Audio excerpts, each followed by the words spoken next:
I'm Teisha Bader with Shalom TV's news update for Tuesday, April the 16th, 2013. Heads of state from across the globe sent Israel's President Shimon Peres wishes of congratulations on the occasion of Israel's 65th Independence Day today.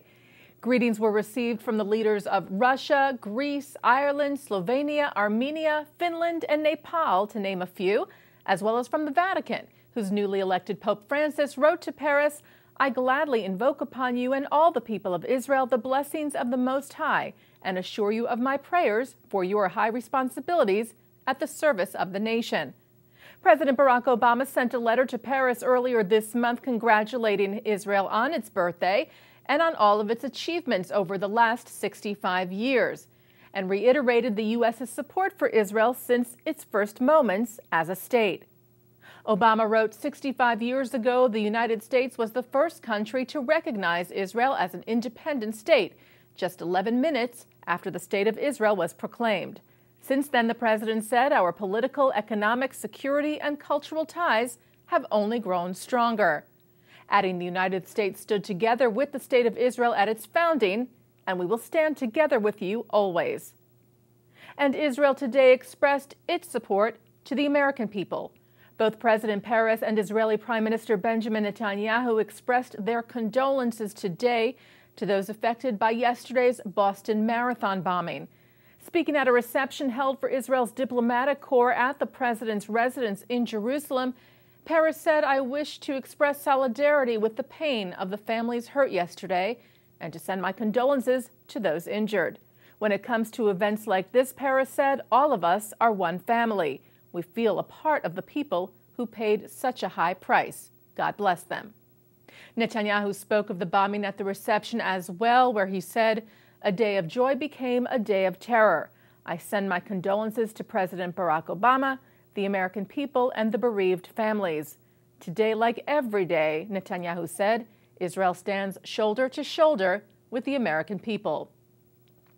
Jewish organizations here in the U.S. also expressed their shock and grief over the attack, which took the lives of 3 people and injured over 140. U.S. Secretary of State Chuck Hagel today confirmed his upcoming trip to Israel, which we had mentioned was reported about a week ago. Hagel mentioned that he'll be traveling to Israel in a few days, while testifying together with Chairman of the Joint Chiefs of Staff, General Martin Dempsey, before the House Appropriations Committee this morning. The Associated Press reported that when lawmakers at the hearing pressed Hagel on whether the U.S. would support Israel if it launches a strike against Iran, the Defense Secretary said such a policy decision would be made by President Obama. The Wall Street Journal reported that the deputy editorial page editor of the journal's international editions, Bret, has won the 2013 Pulitzer Prize for commentary. Stevens, who is Jewish, was the former editor-in-chief of the Jerusalem Post, becoming the youngest person to hold that job when he took the position in 2002 at the age of 28.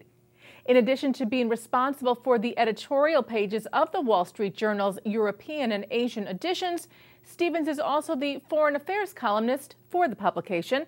He won the Pulitzer for a selection of his weekly Global View columns in 2012.